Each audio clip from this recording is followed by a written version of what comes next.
He didn't blink. He didn't move. He knew if he made a sound, he'd be next. One room, two white bodies, one soaked in blood, the other still breathing, just barely.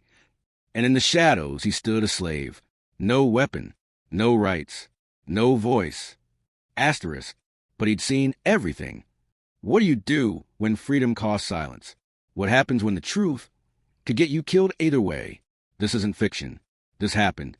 And once you hear what this man endured, you'll never forget his name, even though history tried to. Before he was a witness, before there was blood on the floors, whispers in the walls, betrayal behind every glance. He was just Samuel, just Sam, a boy, not a threat, not a servant, just a boy who loved the sound of the wind through sugarcane, and who wondered why the stars never fell on him quite the same as they did his master's son. Sam Bird was born in Norfolk, Virginia, in 1821. The exact day? No one knows, not even him, because birthdays like freedom didn't belong to people like Sam. From the moment he drew breath, he was listed as property in the ledger of the Beaumont estate. Ink-stained cursive spelled his worth. Negro male, mulatto skin, 9 years of age. Mother deceased. Mild temperament. But what the ledger ignored was Sam's fire. His mind. His listening ears. The way he absorbed the world like ink on cotton.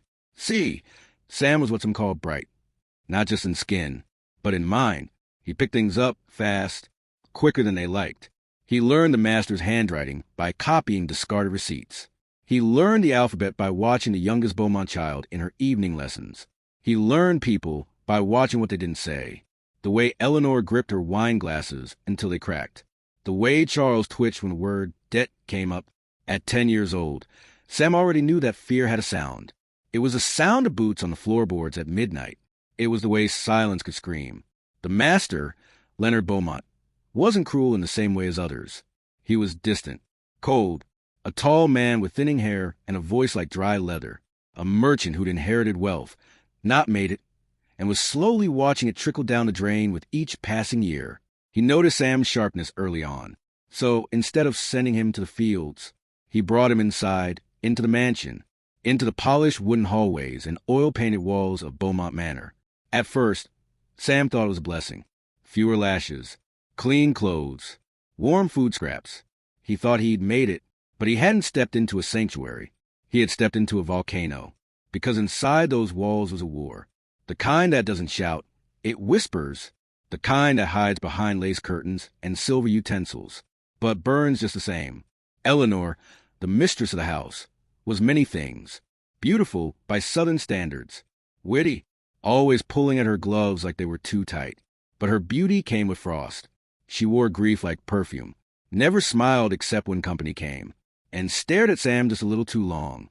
Not like a person, but like a puzzle. She had come from old money, but the money was running dry. The cowards in her family line had married names, not character. And now she stood in a marriage she didn't choose in a house that no longer felt big enough for her ambition. And when her brother, Charles, came to live under that roof, it only got worse. Charles Beaumont was the kind of man that looked like charm until he opened his mouth. In public, slick back hair and tailor coats. In private, louder, meaner, eyes that never softened, hands that twitched, teeth always clenched like a cobra ready to strike. He gambled, drank heavy, owed money to men you didn't say no to. And because Legion Charles had the right skin and surname, he never paid for any of it. But someone else always did. Sam watched it all, silently. He saw Eleanor's flinches when Charles walked into a room. He saw her whispering to herself, fingers tightening around her pearls. He saw the bruises once, too, but he said nothing, because saying something would get you killed. By now, Sam was nearly 17. He had become what every house slave had to be to survive. Invisible. He walked softly, spoke only when asked, knew when to disappear, and how to be present without being seen. If a tray needed replacing, he replaced it. If a candle sputtered, he relit it before it died. If Eleanor needed silence, he gave her silence before she asked for it. He was, by everyone's words, a good boy. They said it like it was a compliment, but it wasn't. It was a survival strategy. Because when the storm came, and oh, it was coming, being a good boy might be the only thing standing between Sam and the noose. No one can stay unseen forever. Not in a house like that. Not when secrets start to rot through polished floors. Not when blood is on its way. It started with whispers. At first, they were just sounds. Nothing more than muffled voices behind thick doors and velvet drapes. Late nights, midnight arguments. Doors that never used to creak, now left cracked open just enough. Sam didn't mean to hear them. Not at first. He'd be wiping wine from glass with linen cloth, or setting coal back in the fireplace. But the voices traveled. And curiosity isn't a choice when your survival depends on every detail. That's when he first heard Charles say it. If you don't fix this, I swear I'll take the family down with me. Those ledgers disappear. Oh, we both hang. You're better at lying than Mother ever was, Eleanor. The words hit differently. They were urgent, desperate, the tone of two people clinging to the last edge of cliff and ready to push each other off. Charles was bleeding money. Gambling debts piled high. Rumors in town said he owed as much as a small plantation would fetch. And unlike his sister, he didn't believe in saving face, only in saving his hide. Eleanor, sharp, strategic, and colder than December frost, had a plan. Sam heard it all. One word burned hotter than any other. Sell. She wanted to sell a man.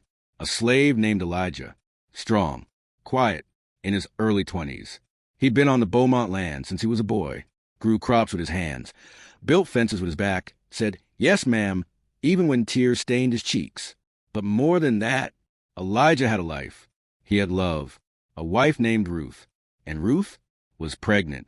7 months, maybe 8. They had already whispered names into the wind for child. Esther if it was a girl. Isaac if a son. But Eleanor didn't see Elijah or Ruth or unborn children. She saw value. She saw figures in a ledger. The payout from a sugar plantation in Louisiana that didn't just work slaves. It killed them. Slowly. Brutally. And in that quiet hallway, beneath the flicker of gaslight, Sam heard his fate being sealed. Ruth never even got to say goodbye. They came for Elijah on a Thursday. No warning. No packing. Just chains. A whip. And 3 men on horseback. He begged. He cried. Not for his life. But hers. "Please, Miss Eleanor. She's carrying mine. He ain't even seen light yet." Eleanor stared through him like frost on stone. "Then pray the child is better luck than you." There was no trial. No appeal. Just the sound of his wife screaming in the garden and the way the dirt refused to swallow her sobs. Sam watched from the kitchen window, hands trembling around a tray. And for the first time, he looked at Eleanor and didn't see a lady. He saw a predator. That was the first fracture. The second came 2 nights later. Sam had just brought Eleanor some tea. Chamomile, served warm, with 1 cube of sugar. Always 1. He was on his way back to the kitchen, scent of lemon still in the air, when he passed the study. The door, slightly ajar, just wide enough for truth to leak out. Inside, Eleanor stood with Charles, not composed, but cornered, their voices sharp, their feet pacing like duelists circling each other. "You think I wanted you here?" Eleanor hissed. "You think I don't see what you've done? You're dragging this family into hell. I'm the only reason you still have this house." Charles bellowed. "You cleaned the books, remember? You!" Then came unfamiliar words to Sam.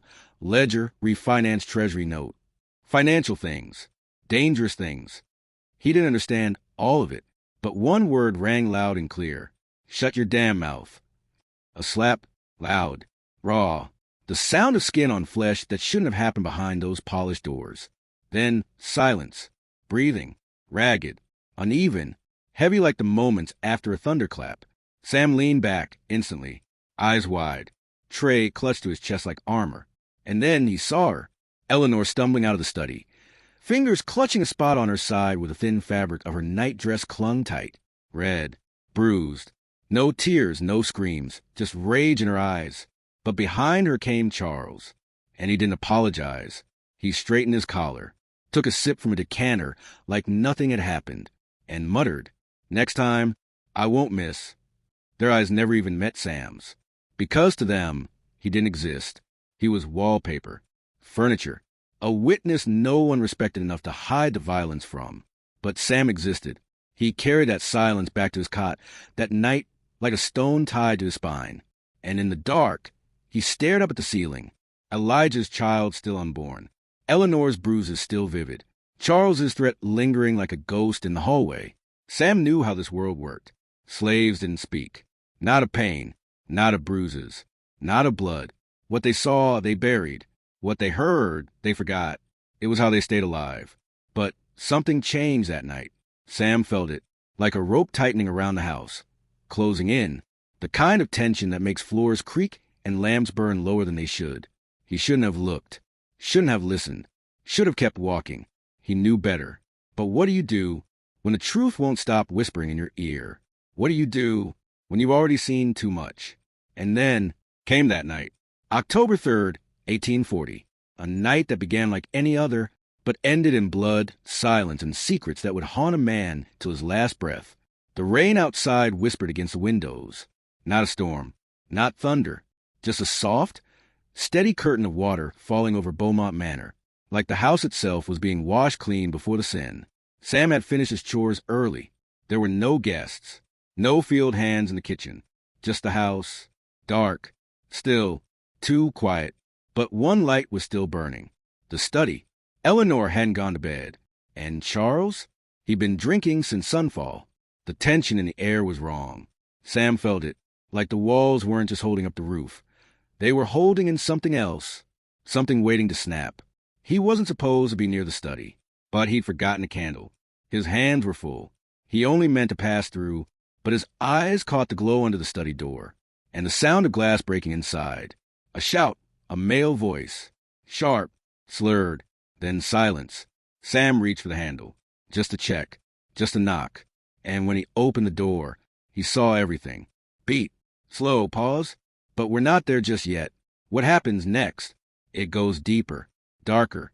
There's something your school books never told you. Your textbooks left this part in the shadows, because the truth, the real truth, is too heavy to teach in a classroom. But here, right here, we don't look away. So if you haven't already, hit subscribe. Not just to follow this story, but to keep lost stories alive. Stories like Samuel Bird's, voices like his, deserve to be heard and remembered. Stay with us, because the moment Sam opened that door, everything changed, and what he witnessed that night in the study still echoes in the bones of history. October 3rd, 1840. The study was lit only by a dying lamp. The fire in the hearth had collapsed into glowing orange coals, and in that shadow-drenched room, the truth broke open. Sam stood at the threshold, barely breathing, and everything inside him told him to turn, to walk away, to erase what he was about to see. But he didn't. He stepped forward, just once, silently, and there on the floor, Charles Beaumont, sprawled backward, mouth open wide, gasping like a fish pulled from water. His shirt was torn at the collar, and blood, so much blood, was rising to the fabric at his midsection. His fingers twitched, reaching for the edge of the desk, but he couldn't move. His lips were coated in red, his chest heaving. But that wasn't the worst part. Eleanor stood over him, still, completely still, holding a fire iron in her hands. The same poker that stayed by the hearth for decoration, now soaked in Charles's blood. Her white nightgown was stained, not like an accident, not like someone trying to defend herself. No, Sam saw her eyes, wide, alive, ruined. She wasn't screaming. She wasn't sobbing. She was just staring. She didn't flinch when Sam walked in, didn't hide, didn't try to explain. She turned, slowly, and looked right at him, chest rising and falling. The poker still in her fingers like it had fused a bone. Her voice cold, controlled. You saw nothing. Just those 3 words. Quiet, sharp, final. He didn't respond. Couldn't. She stepped forward, barefoot, the hem of her gown dragging, soaking in red. And suddenly, Sam realized she wasn't afraid of what she'd done. She was afraid of him. Not because he was a man, not because he was strong, but because he was a slave. Who knew? Because if he spoke, if he breathed one sentence of what he saw tonight, she'd hang. Not just her legacy, her life. But Eleanor Beaumont wasn't the kind of woman to gamble. When she saw danger, she removed it. You're a slave, Sam, she said with chilling calm. If anyone finds out you were near this room tonight, they won't care what you say. You'll be swinging from a tree before sunrise. And that was the truth. No court, no trial, no testimony. Just a noose and a crowd to cheer when it tightened. His heartbeat pounded in his ears. He felt the walls closing in. But Eleanor wasn't finished. She whispered now, walked to him like a dancer in a dream. and she offered him the poker, with that blood still warm, still slick. "Help me move him," she said coldly. "You saw nothing. You did nothing. We cleaned this up, and this night never happened."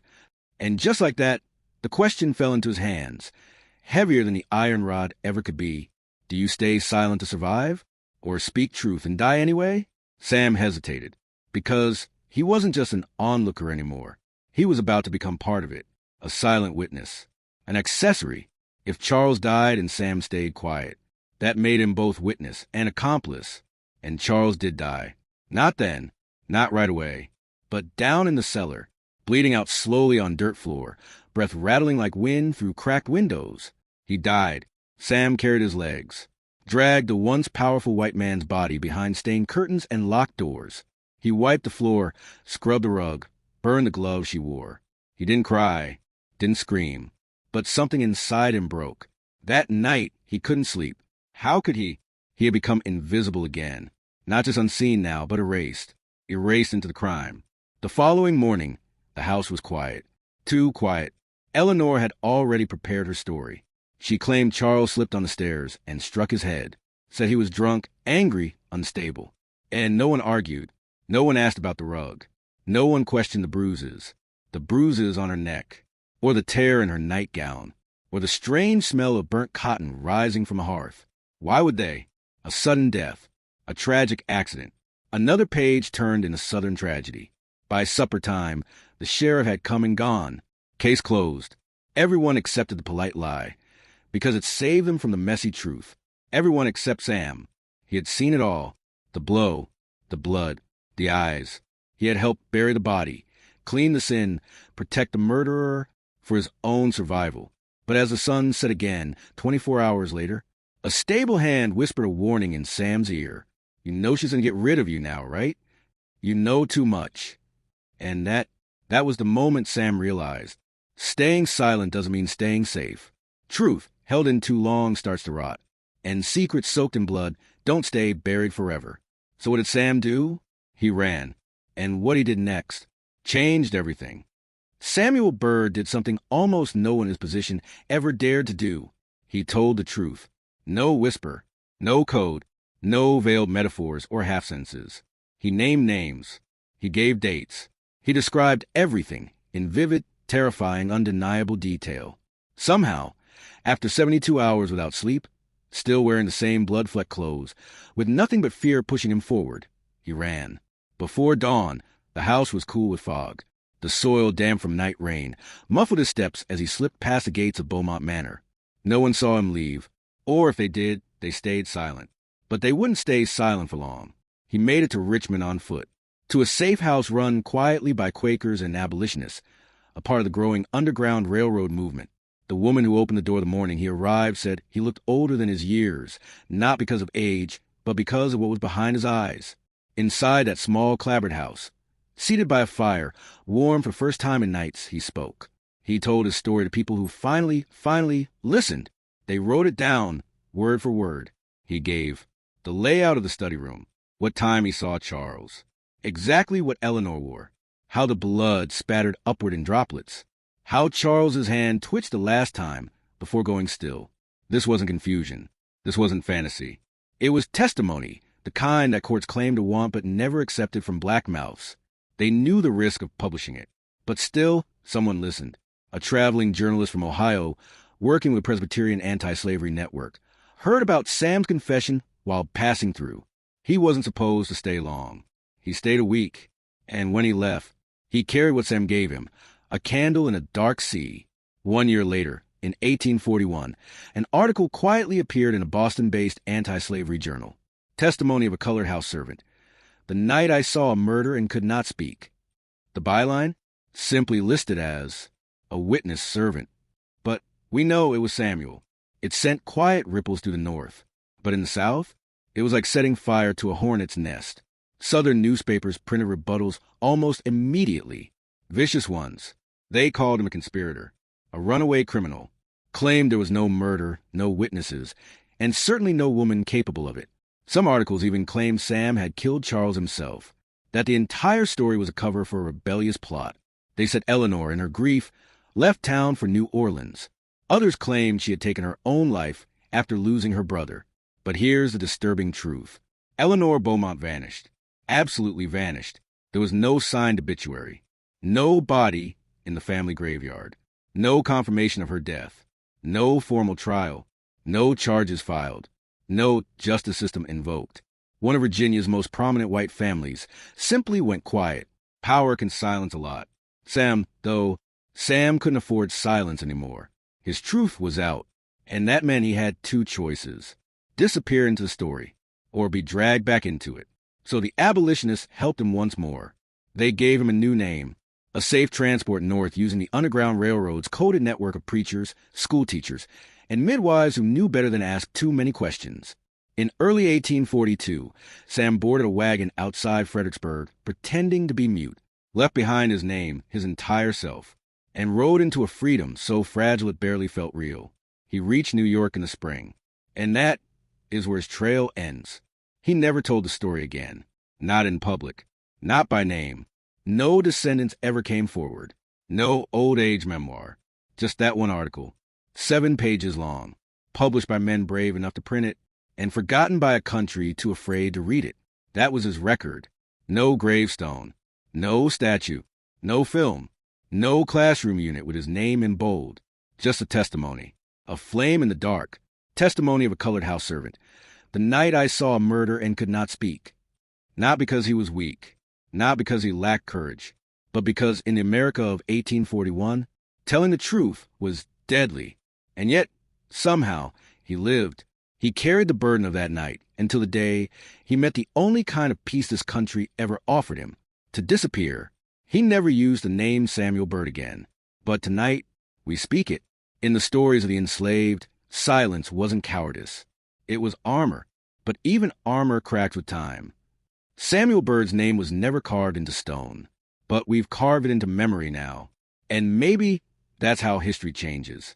Not with parades, not with politics, but with story. Because someone out there is still being erased, still being silenced, still afraid that their truth will be met with rope, not justice. And if we forget Samuel's name, we forget the cost of speaking when no one wants to hear you. So if you were moved by this story, if Sam's life stirred something inside you, don't let this be where it ends. Subscribe to this channel, because we're not done telling the stories your textbooks left out. The stories that deserve the mic, deserve the tears, deserve a name. Tap the bell icon, because the next voice we share might echo something you didn't even know you needed to hear. And tell us in the comments, if you were Samuel that night, would you have stayed silent? Or would you have risked everything to tell the truth? We don't ask for clicks. We ask for conversation. Because every time his story is told, his ghost gets a little bit closer to peace. You've been a witness tonight, just like he was. Don't look away. Stay curious. Stay human. And above all, remember his name.